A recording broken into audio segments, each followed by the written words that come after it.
Teve, recebe a gente com todo o carinho, dedicação, compreensão, amor e fraternidade. Que possamos nesse momento tentar entender um pouco de nossa missão em aceitarmos e compreendermos a missão de ser espírita.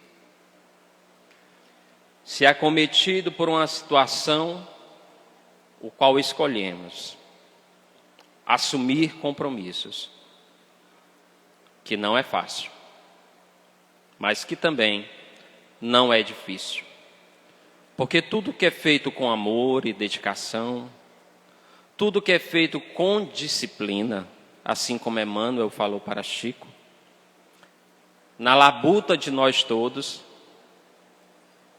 faremos com êxito, não 100%. Porque, como diz Albert Einstein, a perfeição só mesmo no dicionário. E Isaac Newton afirmou a seguinte frase: se eu conseguir enxergar mais longe, é porque eu estava por cima de ombros gigantes. E a doutrina espírita é um ombro de Deus. É a revelação da Boa Nova, a terceira revelação. Se a gente for para a biografia de Kardec, na quinta parte da biografia, biografado por Marcelo Souto Maior, multiplicar e dividir, tem uma passagem de Santo Agostinho, depois do seu desencarne de 14 séculos, ele deu uma comunicação, uma de suas primeiras comunicações, na mesa espírita parisiense de estudos espíritas de Kardec, aonde presidia a mesa o presidente espiritual São Luís, da página 159 a 162, se eu não estiver enganado. Santo Agostinho explica a Kardec o porquê das mesas girarem, o porquê das batidas na mesa. Era para chamar a atenção, é para nos acolher de uma forma atenciosa quanto ao que estava acontecendo. Depois de um bom tempo, veio as comunicações psicofônicas e psicográficas, através da mediunidade. Mas se a gente voltar um tempo atrás, na época de Moisés, que é a primeira revelação, Moisés também tentou chamar a atenção da humanidade que ali estava, através dos efeitos físicos, tentando libertar as pessoas das alforrias do Egito. E ao mesmo tempo, ele pregava a lei de Deus, ele praticava. Se a gente for agora para a segunda revelação de Jesus, o Evangelho, o amor, toda a complacência de Jesus, na sua maior pureza, ele também cometia os efeitos físicos de cura, de desobsessão, e mesmo assim, pregando também a palavra, colocando em prática, não nos atentamos para o que foi ensinado. A doutrina espírita, terceira revelação, veio com as mesas, girando também, primeiros fenômenos. Por quê? Por que nas três revelações, primeiros fenômenos? Por crença? Por fé absoluta? Ou por falta de fé? Ou porque a nossa fé ainda é uma fé humanitária necessária, da necessidade da vida, uma fé religiosa, Ser espírita tem um concretismo religioso, eis a questão. Ter espiritualidade é outro ponto. A espiritualidade é você querer alcançar aquilo que você não entende, mas está na busca, está latente no seu ser. Você acredita numa fé o qual você não vê, o qual você não pega, mas você sabe que ele existe. Deus. Isso é ter fé. Uma fé, como está no Evangelho, inabalável. Uma fé raciocinada. Uma fé concreta. Uma fé através do amor e da caridade. Através disso... Alô? Estão me ouvindo direito? Através da codificação espírita,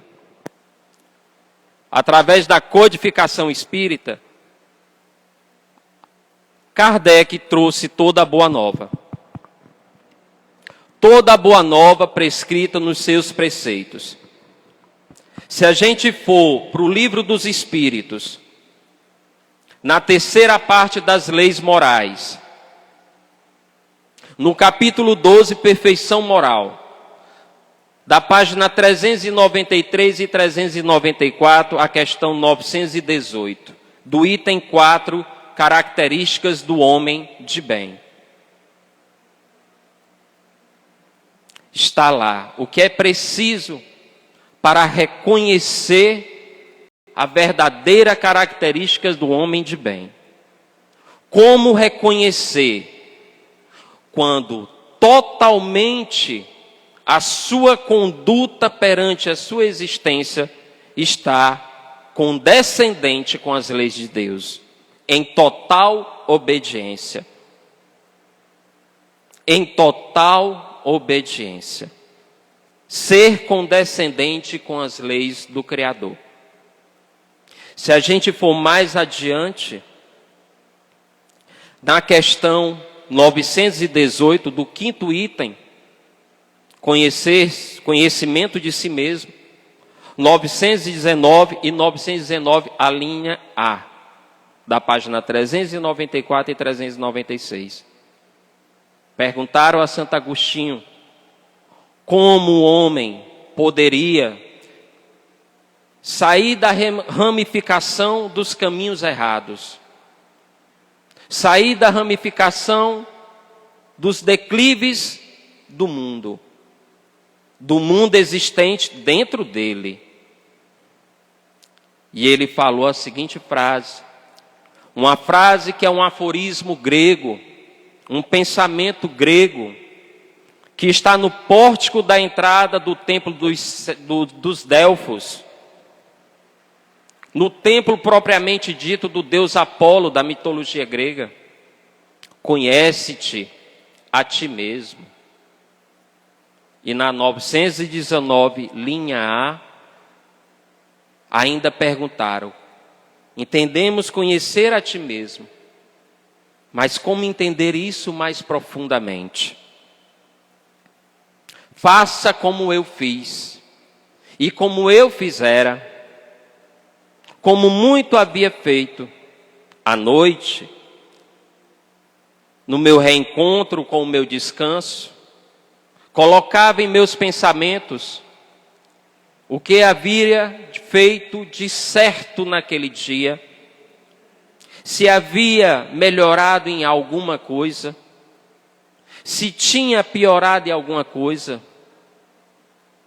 se algum ato que eu cometi, eu ofendi, magoei o meu próximo, se eu fui condescendente plenamente com as leis do Criador, se eu não vivo somente para mim, em busca de bem material, somente o trabalho,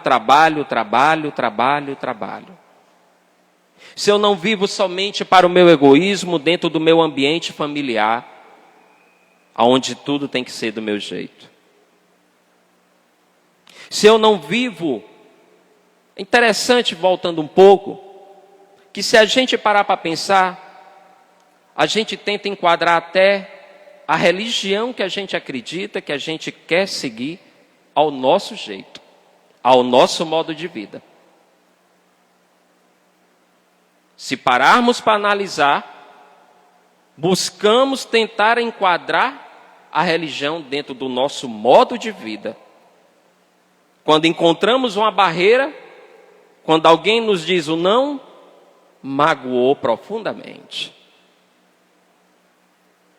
Encontramos um obstáculo grande. O orgulho, a vaidade. Se pegarmos todo o Evangelho é a codificação do ser espírita. Se a gente for para o capítulo 7, bem-aventurados os pobres de espírito. O item 5, missão do homem inteligente na terra. Em outros evangelhos, no mundo. Em outros evangelhos, missão do homem inteligente. O Espírito Fernando, com a comunicação em 1862, em Bordeaux, afirmou que o homem abusa de sua inteligência, não faltando-lhe lições de que a mesma mão que ministrou todo o bem em sua vida é a mesma mão que pode retirar-lhe através da lei de causa e efeito. Não é castigo de Deus. Não é castigo de Deus. Já falamos outras horas aqui que a plantação é individual, a colheita é individual, mas a caminhada é coletiva. Vejam bem, dentro de uma família, onde tem 4 integrantes, 2 filhos, o esposo e a esposa, caminham junto, mas algum deles sai fora da estrada por um determinado tempo. Algum deles traz um certo tormento, ou será que é provação? Ou será que é provação para aquela família e para aquele rapaz, para aquela moça? A caminhada é coletiva. A caminhada é coletiva. E muito vejo irmãos dizer, faça a sua parte. Temos que fazer a nossa parte. Mas a caminhada é coletiva. Se ele me convidar ao auxílio da ajuda moral, ao auxílio da ajuda da necessidade da saúde física, mental, seja qual for a necessidade daquele ser, é obrigação minha. A omissão também é um erro. A omissão também é um erro. Me perguntaram há pouco tempo se o pai é totalmente responsável pela criação do filho. Sim. Várias passagens de Emmanuel falando sobre a paternidade. Várias passagens do livro dos Espíritos. A belíssima passagem do Evangelho, os laços de família.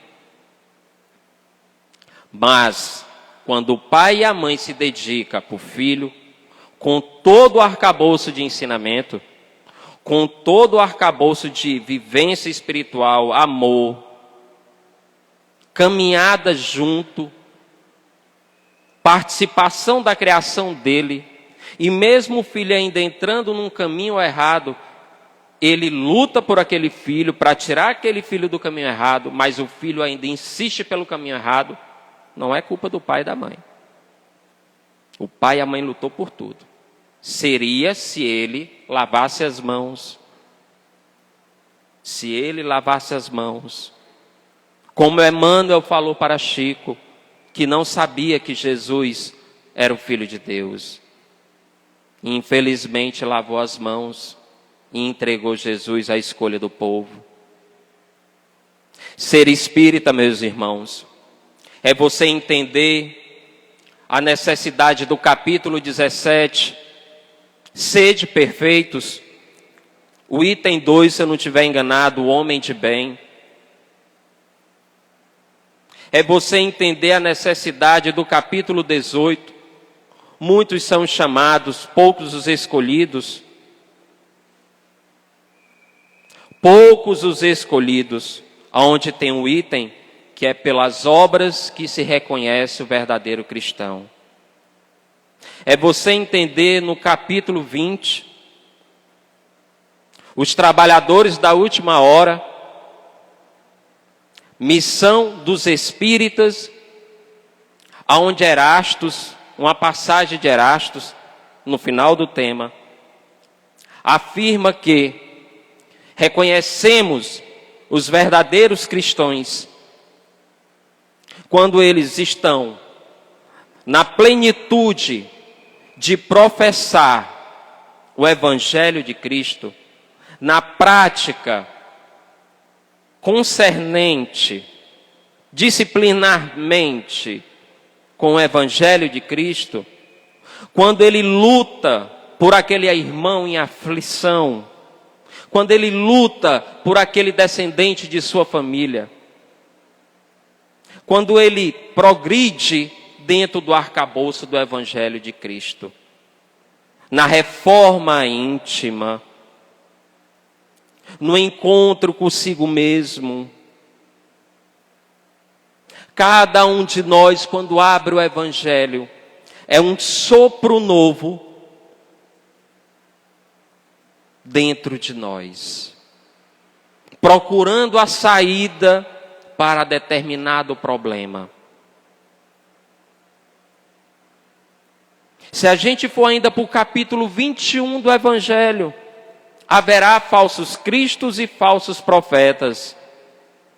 O item, conhece-se a árvore pelo fruto. Todo o Evangelho, vejam bem, todo o Evangelho é na disciplina de ser espírita, na reforma íntima. Na reforma íntima. A maior religião, meus irmãos, é o amor. E a palavra que fala mais forte é a do coração. Porque nada nessa vida se transforma sem o amor. A racionalidade é para a fé raciocinada numa fé espiritual concernente disciplinarmente com Deus. Com Deus. Mas Deus é tão Deus que ele ainda entende que algumas religiões, alguns concretismos religiosos ainda necessitam de rituais, de crenças. De rituais e de crenças. Cada um está onde deveria estar. E a progressão para o estado evolucional do espírito não é você deixar para amanhã. É a frase que Santo Agostinho falou: conhece-te a ti mesmo. O pai de Santo Agostinho era pagão, ateu. Santo Agostinho também, mas a sua mãe com fé, uma fé verdadeira, e ela conseguiu transformar através de suas orações, do amor de mãe, o amor de esposa, toda a disciplina de fé no filho e no esposo. Transformou o coração do esposo. E transformou o coração do próprio filho. Se ler o livro Confissões de Santo Agostinho, é um relato de toda a sua dor, de toda a sua angústia. Os caminhos que ele percorreu até encontrar a fé verdadeira. A fé verdadeira. A fé de Abraão, de Jó, de João, de Madre Teresa, de Irmã Dulce, de Frei Damião, de Santo Francisco de Assis, santo Alguns chamam de santo, outros só Francisco, outros só Assis, mas aonde a sua fé era inabalável. O que estamos fazendo? O que estamos fazendo com a nossa crença? Acreditamos em quê? O que viemos buscar? Religiosidade? Um diploma religioso? Viemos buscar um diploma religioso? Eu sou espírita? Ou viemos buscar uma transformação? Claro que essa busca tem que ser com educação, tem que ser com entendimento, não pode ser algemado, acorrentado, para não maltratar aquilo que já está dolorido. A maior parte de nós está dentro de uma religião, em busca de algo. Em busca de respostas que não temos respostas. Mas na sua tríplice aliança da fé, do amor, da caridade, a sua tríplice aliança da ciência, filosofia e religião. Se formos buscar o significado de filosofia,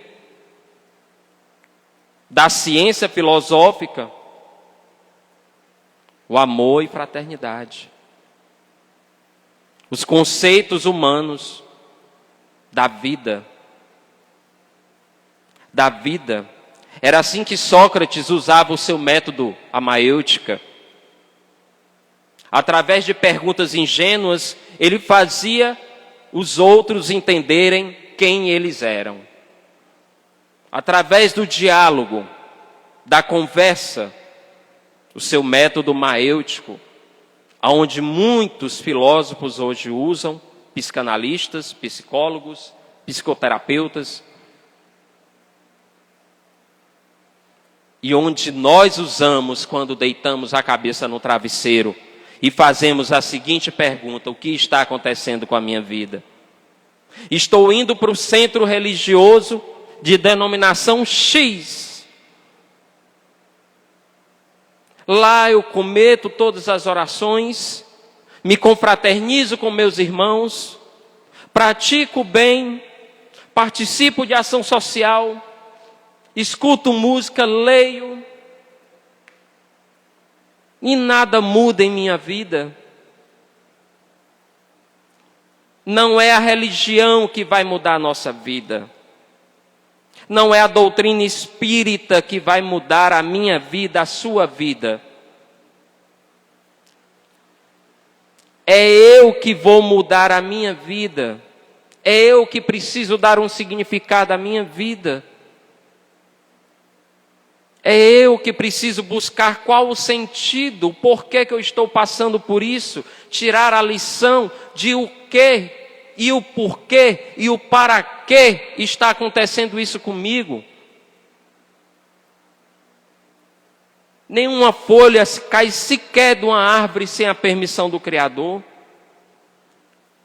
Deus não é ruim, não é carrasco, não é desumano. Ele é o Pai, Ele é o universo, Ele é o berço, Ele é o colo, Ele é o abraço da mãe, o abraço do pai, o irmão fraternal. Ele é o filho que passa fome no meio da rua, é o leproso que está dentro da instituição de leprosos, que hoje é até proibido por lei de chamar de leproso, é ranceniano. Hoje, vindo para casa, vi uma criança no meio da rua, com paralisia cerebral, e a mãe ao lado pensativo, e a criança fazendo movimentos repetitivos, e não sabia nada que se encontrava ao seu redor. Por quê? Porque a mãe com aquela aprovação do filho, em pleno sinal. E por que a criança naquela situação? Deus é ruim? A plantação é individual, a colheita é individual, mas a caminhada é coletiva. A mãe está caminhando com o filho com a mãe, um ensinando o outro, um em débito com o outro, e os dois em débito com a sociedade. Mas são nossos irmãos. Quando erramos, quando praticamos um ato errado, estamos indisciplinados, primeiro com as leis de Deus. Depois erramos com nós mesmos, com o nosso próximo, e aí vai, formando a fila de erros, buscando agasalhar, conserta de um lado, erra do outro, e a reviravolta nunca chega a um denominador comum.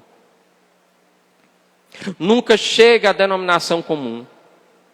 Porque toda a verdade está no cristianismo. E o cristianismo é o próprio Cristo. É a ética espiritual. É a fé verdadeira. É o amor conciso consigo mesmo. Se eu não tenho amor para mim, eu vou ter amor para com o meu próximo. Se eu não me cuido, eu vou cuidar como do meu próximo. Se eu não consigo ter paciência, nem com o botão da blusa que estou tentando abotoar. Se eu não consigo ter paciência com a água que está esquentando. As coisas mais simples da vida, do dia a dia. Não tem mistério a doutrina espírita.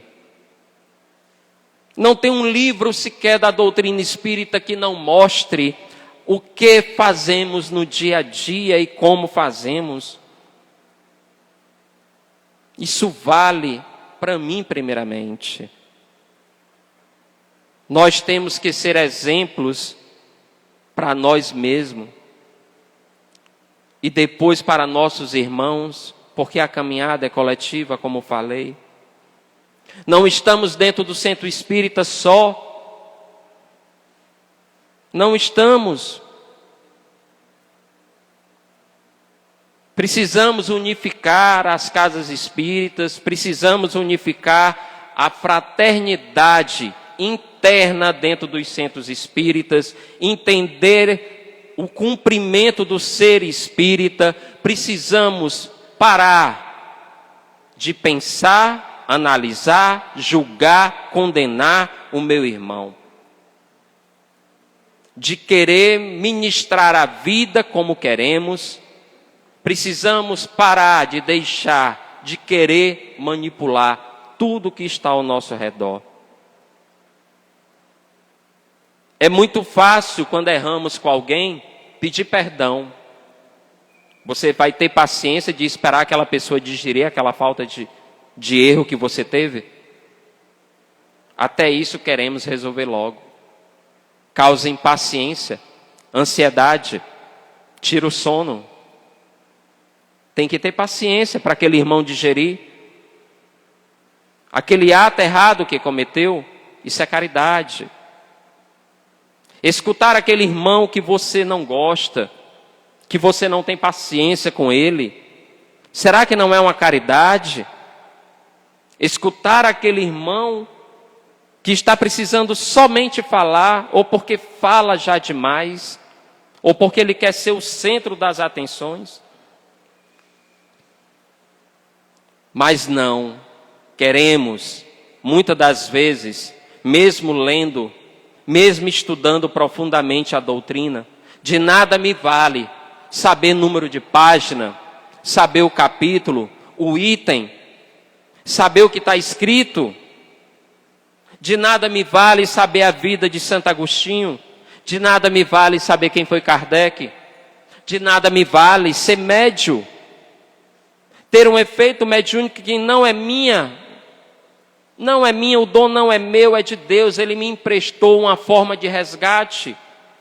De nada me vale se eu não coloco em prática o ser cristão. De nada me vale se eu não coloco em prática o ser humano dentro da minha casa. Se eu não entendo a ignorância do meu próximo. Se eu só sei revidar aquela ignorância. Se tudo é a ferro e fogo. Se eu não paro para escutar o silêncio do vento, que ao assoviar na minha audição, é Deus falando: para, pensa, reflite, analisa por que está acontecendo. Não temos paciência. Não temos paciência, e o item paciência dentro do Evangelho é o maior remédio para a nossa angústia, para a nossa ansiedade, para o nosso descumprimento com nós mesmos. Quando a gente não cumpre o papel de ser espírita, a gente está falhando com nós mesmos. Se a gente for para o livro dos Espíritos, que eu já falei outra hora aqui também, os espíritos inferiores conseguem enxergar, sentir e penetrar naqueles pensamentos, os piores que a gente quer esconder de nós mesmos. Não conseguimos esconder nada de Deus. Podemos esconder da sociedade. Podemos esconder do seio religioso que eu frequento. Mas a luta interna está dentro de você. A luta interna está dentro de nós, meus queridos. Saber que eu leio, saber que eu estudo, que eu frequento, participo de uma sopa, a uma visita na rua, mas eu estou incompleto. Eu não estou 100%.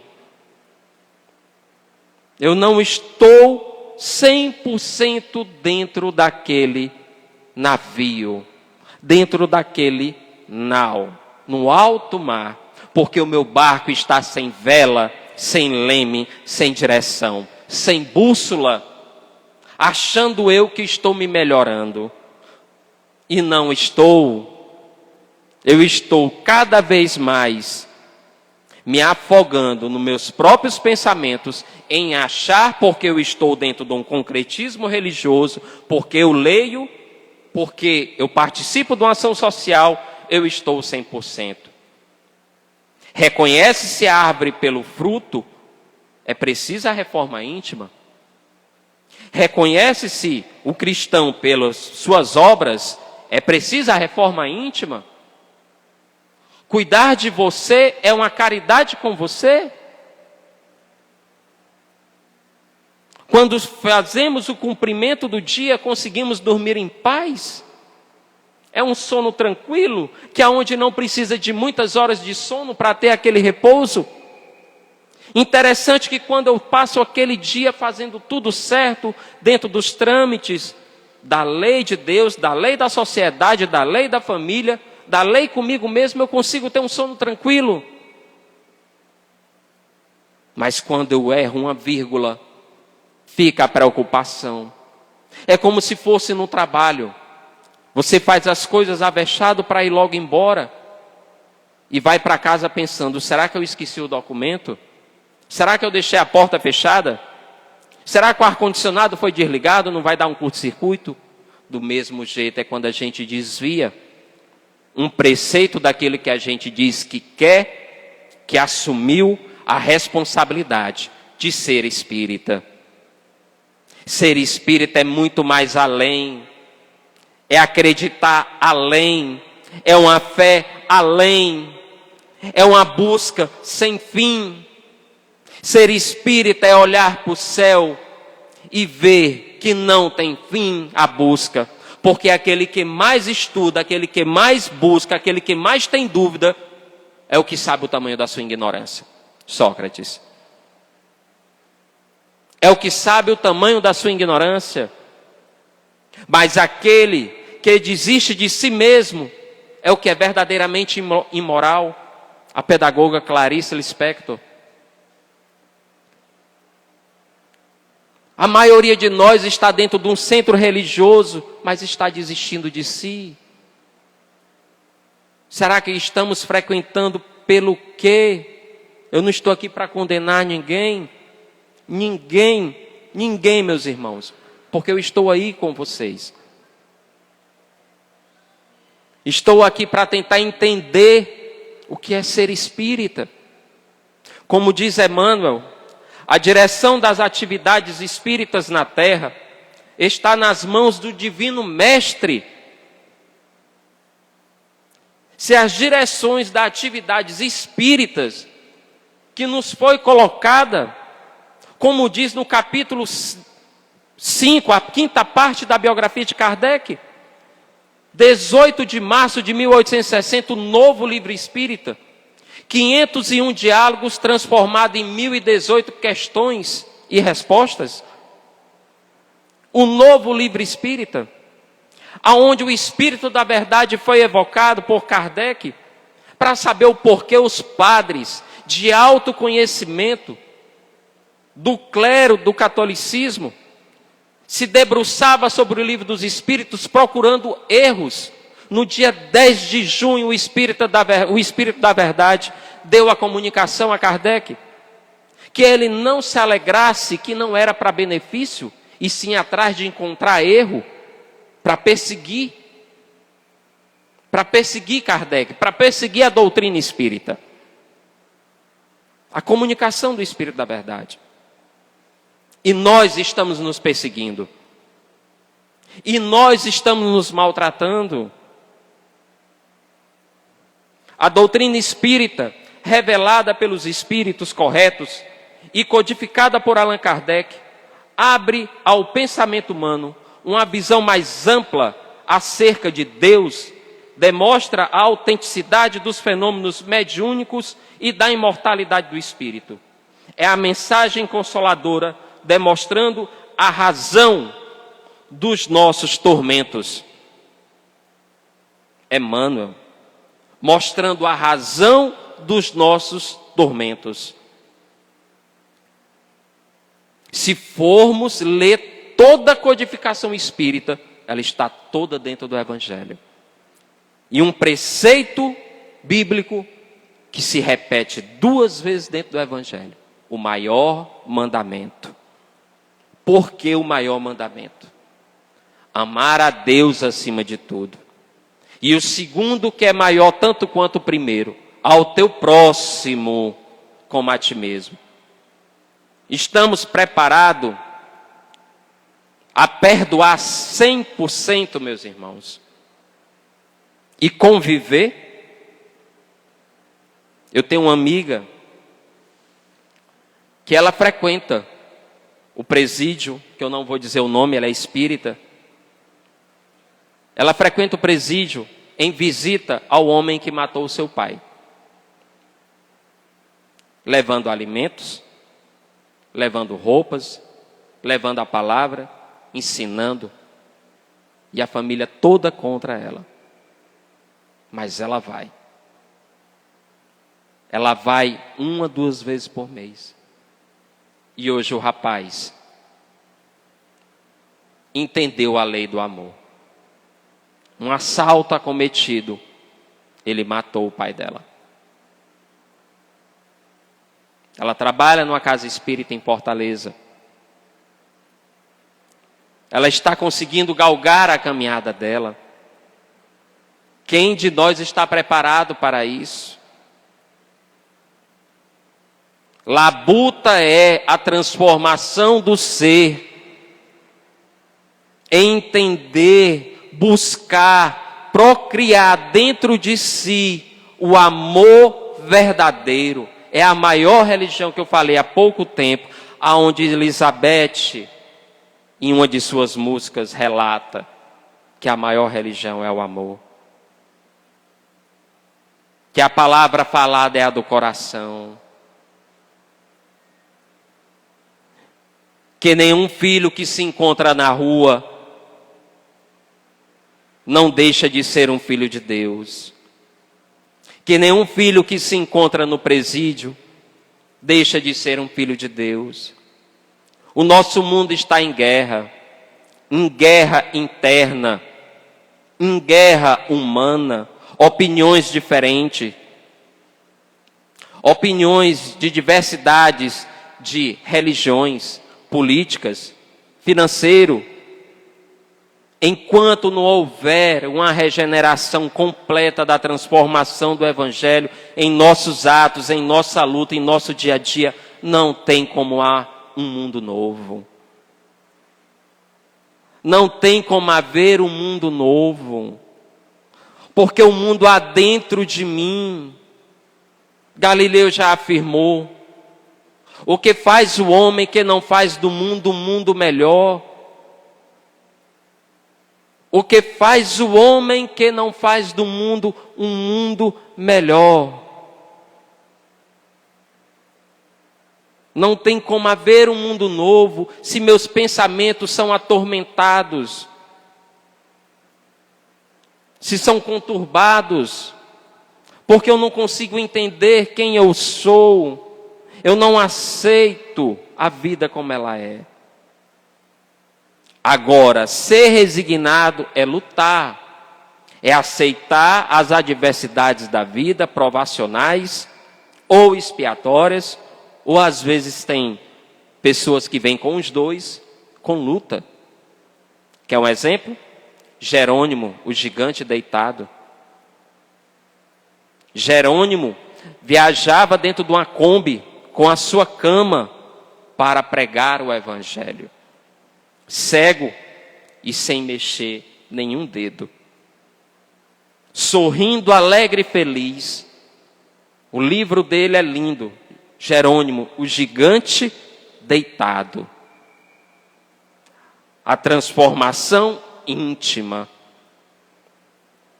Toda dentro de um corpo enfermo. Mas o espírito livre. O espírito livre. E assim é com a maioria de nós.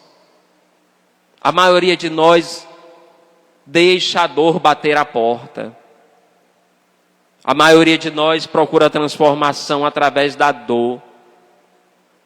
E a velha frase: por quê? Por que que eu não enxerguei a tempo? Por que que eu não vi isso? Por que eu não sabia? Sabia, enxergou, mas apenas você errou, porque você é humano. Você é humano. Não se condene, não se maltrate. Semana agora que passou um amigo conturbado, também religioso, evangélico, muito disciplinado com a doutrina dele, mas com a luta interna. Uma luta interna. Não podemos nos maltratar porque estamos dentro de uma religião. Porque nós temos as nossas falhas. Um presidente de uma casa espírita essa semana, eu vi essa semana, mas faz tempo, foi ano passado, se eu não estiver enganado. Ele postou uma mensagem na rede social, onde um irmão de uma casa errou. E muitos do congresso do centro espírita pediu para tirar aquele irmão. Optou por afastar ele dos trabalhos. Optou por tirar ele.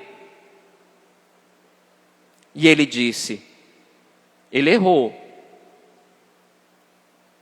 Mas Jesus faria isso? Ele perguntou só isso. A todos os integrantes da coordenação do centro espírita. Jesus faria isso?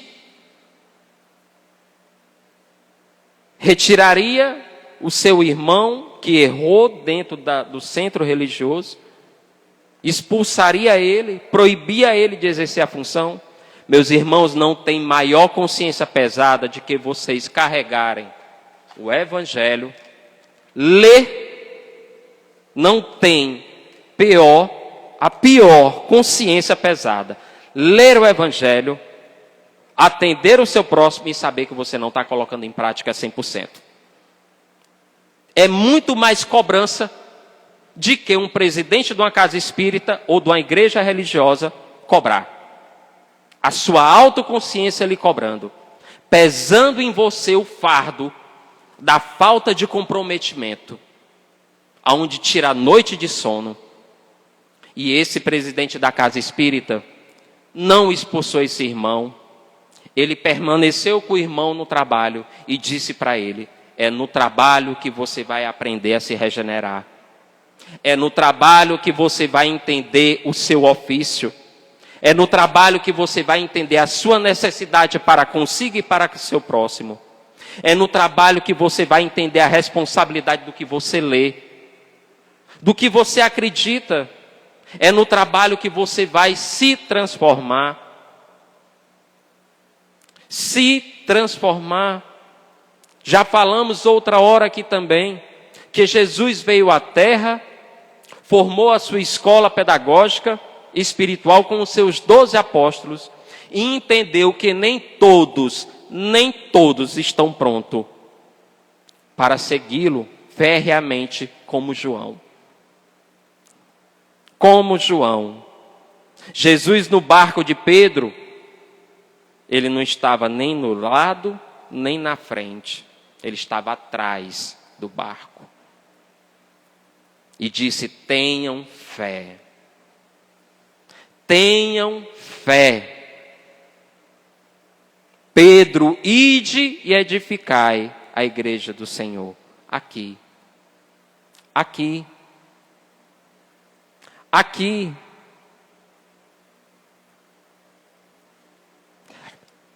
O que mais dói é ter e perder ou não ter do que perder. Eis a questão. Ter e perder ou não ter do que perder? Se eu não tenho que perder nada. Se eu tenho e se eu perder, a dor é enorme. E todos nós temos o que perder. Nós mesmos. A nossa maior missão, o nosso maior propósito de vida é mudar nós mesmos. Mudar nós mesmos. Regenerarmos nós mesmos. Confiarmos em nós mesmos. Acreditarmos que possamos fazer a diferença. Mas docemente, confiando no Cristo, confiando no Evangelho, em cada passo que der, em cada noite que dissipar o seu sono, em cada sol que clarear a sua mente, o seu dia, em cada abraço de irmão, quando estiverem tomando passe, pensem em suas famílias. Quando estiverem tomando água fluidificada, pensem naquele irmão que está no hospital, que não pode beber a água porque está em coma, estão trabalhando.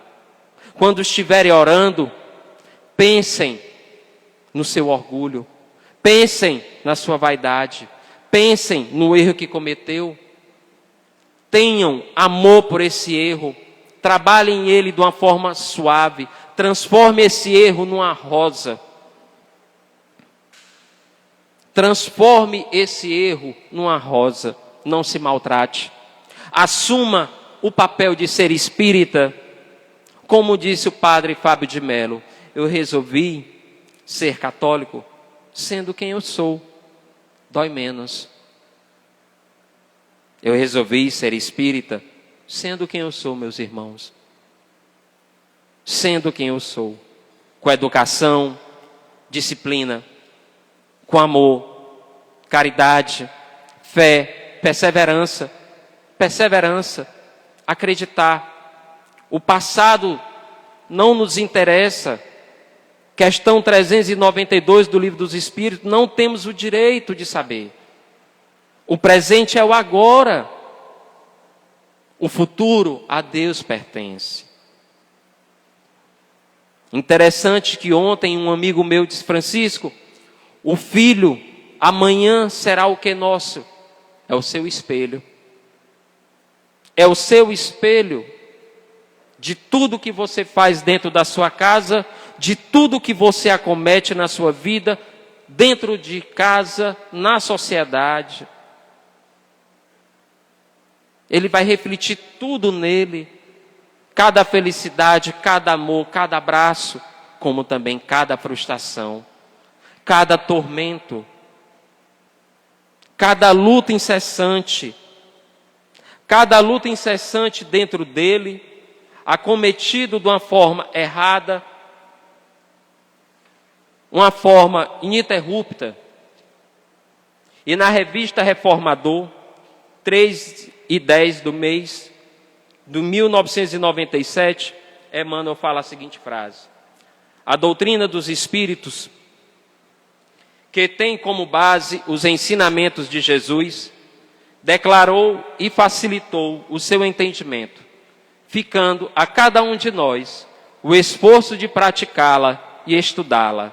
Espíritas, estejamos com Jesus sempre. Veja a nossa responsabilidade. Não é com o fenômeno mediúnico, não, gente. Não é com os espíritos, não. Conheço irmãos que ora primeiro pelos espíritos, chama primeiro pelos espíritos, não chama primeiro por Deus. Não chama primeiro por Jesus. Não é que o Espírito não vá me ajudar, não é que Deus não entenda o meu erro, a minha aquela falha, aquela ignorância. É porque existe uma força maior. É porque se Dr. Bezerra existe, é porque existe uma força maior. É porque se um Francisco de Assis existe, é porque existe uma força maior. O fluido universal foi manipulado em 4 etapas: mineral, vegetal, animal e homo-animal. Segundo André Luiz, o Espírito levou aproximadamente 1,5 bilhão de anos para adquirir raciocínio. E não chamamos pela força maior, Deus, Jesus. A nossa responsabilidade com a doutrina é caminhar com Jesus. É entender o que estamos lendo. É entender a missão de ser espírita. Acreditem. Começamos a estudar, não foi agora não, a doutrina. Em reencarnações passadas já tivemos um pouco de conhecimento. Não vieram sabendo só do agora não. E daqui vai levar para a próxima reencarnação que adquirir, porque o espírito não perde, ele soma. Ele pode estacionar, mas ele é uma soma. Ele é uma soma. Ele é um relato de todas as suas existências. Ele adquire, ele aprofunda, mas ele estaciona. Mas se ele sair desse estado estacionário, ele progride. E ele coloca todo esse ensinamento para a próxima evolução. Ninguém é dado a mais aquele que não pode carregar. Muita gente já disse assim: eu queria ser Divaldo. Ai, quem me dera estar com Chico, no lugar de Chico. Não queiram estar, a missão é muito forte, o compromisso é muito alto, precisa se abnegar plenamente, precisa se abdicar plenamente. É como se eu soltasse o meu corpo e fosse sozinho o meu espírito. É se entregar plenamente, é entender que a disciplina que Emmanuel falou para Chico 3 vezes é o Evangelho. Ser disciplinado com o Evangelho. Peguem o Evangelho, eu pegar o Evangelho, nós pegarmos o Evangelho, resumido em 2. Amar a Deus acima de tudo. E amar o teu próximo como a ti mesmo. Porque se eu obedeço a Deus, se eu quero caminhar com Jesus, se eu sou espírita, se eu quero ser espírita, eu me amo, eu tenho que ser obediente. Eu preciso urgente dessa transformação. Eu preciso urgente buscar essa nova caminhada. esvaziar o copo de água e colocar água limpa. Buscar a transformação dentro do meu desapego. O desapego material, o desapego sentimental, o desapego do orgulho, o desapego do meu achismo, o desapego da vaidade. O desapego de eu saber tudo na minha religião. O desapego de querer entender tudo. E não entendemos pouco ainda. E nós entendemos pouco ainda. Mas é o suficiente para essa caminhada. A ciência evolutiva que vem à Terra é de acordo com o nosso grau de conhecimento. A ciência que está aí na filosofia, na literatura, na área da medicina, é de acordo com o grau de nosso conhecimento, de nossa evolução. E quanto mais buscarmos, melhorarmos, se modificarmos, nos avaliarmos, reformarmos, mais teremos. Ajuda-te que o céu te ajudará. É muito fácil você dizer que quer mudar de vida profissional e não buscar. Quer um melhor emprego e não buscar. Quer uma evolução espiritual e não buscar. E não se transformar. E não se reajustar. Isso é ser espírita, meus irmãos. A doutrina espírita e o ser espírita precisam entender que é o recomeço de uma nova caminhada, porque as suas vidas passadas não interessam. Fazer um novo começo para que se torne um novo fim é caminhar com Jesus. Que possamos pensar com carinho e amor nesse discernimento. Ser espírita é caminhar com o nosso irmão Jesus. Boa noite e obrigado a todos.